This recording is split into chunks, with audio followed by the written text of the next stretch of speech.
Hey there, Tad Argo from Marketing for Hippies, and today's video is about going upstream. So, going upstream. So often, the troubles that people have with marketing, they feel like, oh, my marketing's not working. And so what I need to do is apply more pressure somehow. Or that's what often happens. There's a kind of desperation. Oh my God, not enough people have signed up and bought and I can't pay rent, so I'm gonna have to apply more pressure. But usually the solution is not more pressure, but more preparation. I remember years ago in teaching facilitation for summer camps and gatherings that most of the troubles that happened at events happened, like the groundwork for the trouble was laid before the event. I realized that the word prevent and pre-event were basically the same word. And that most of these things, by the time you're at the event, it was too late.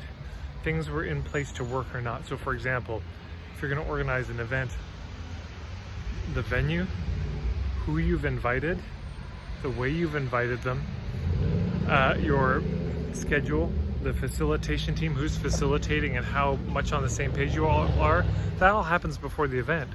If you don't tend to that stuff before the event, it's really too late. You know, if you have a shitty venue, the people who are coming are not the right people. They've not been invited in a good way, meaning they don't really even know, they're all there for different reasons.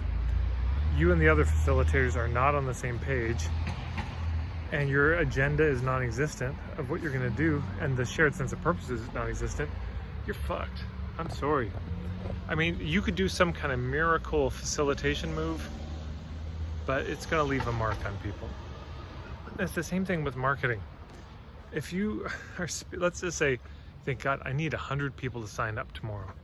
Well, you're speaking on stage and there's 1,000 people there. Okay, if you can get 10% of them to sign up. The fact that you're in that situation is the problem. That's the trouble. You're in a situation where you have so much pressure on this one moment. So if you want to prevent it, you have to go pre-event. You have to go upstream, I'm calling it. If you, let's say you do a few presentations and nobody buys, you talk to hundreds of people and none of them have bought. It's very tempting to think, okay, well, how do I get better at the pitch? How do I maybe I need to use these manipulative tactics, they seem to work. I would say, hold on. First of all, we got to look at the numbers. Are you actually reaching enough people? Because sometimes it feels like I've talked to so many people. How many? 5. Okay, that's not enough. So first of all, it could be that. It could be a quantity thing, but it could be the quality. Are you speaking to the right people? And sometimes you realize, yeah, I've spoken to thousands of people, but actually out of all those people, maybe 5% of them are the right people. Okay, so now we look at the numbers and really you haven't reached that many of your people. And then I would say, okay, well, did the presentation do a good job? First, also, was it relevant? Did you, in your presentation, have it, if you were a service provider, really centered around a particular island A and island B? Was that very lucidly clear? Did you make a good case for your point of view about the journey from one island to another? Was the offer good? Was it a good offer? I mean, not your pitch, not what you say, like the offer itself. What was included, the price and all of that? Only once all of those things and plenty of other things besides were in place would I want to look at the quality of your pitch and how you were on stage with it. But by the time you're standing there and you've got 10 minutes to go, now you've got to talk about your offer, it's too late. You're fucked if you don't have that other stuff in place. You've got to go upstream. If you want to solve your marketing troubles, you have to go way further back. Yeah. It's there's that old story about you're walking by a river, you hear somebody screaming, help, help, and you're running, oh my God, this person's drowning, so you pull them out and you manage to save their life. But then you hear, help, help, help, help. Now there's 2 people in there, so you run, you get those 2 people, you save their life. Help, help, help, help, 4 people. At a certain point, you've got to figure out who's throwing the people in the river upstream. If you want your marketing to be handled, you've got to follow the source of this thing. Where was the breakdown? Was it that I didn't get the attention of enough people? Was it that I didn't make it easy for those people to spread the word? Was it that what I have is actually not that remarkable that people would want to spread the word? Is it that I didn't establish the relevance, the credibility, the value? Did I not lower the risk enough? After all those things are established, okay, you know, how smooth was your pitch? Then that's worth looking at. And how good was it? I'm not saying don't be smooth, but I'm not saying to be smooth either. But how good was it? How real was it? How you get what I'm saying.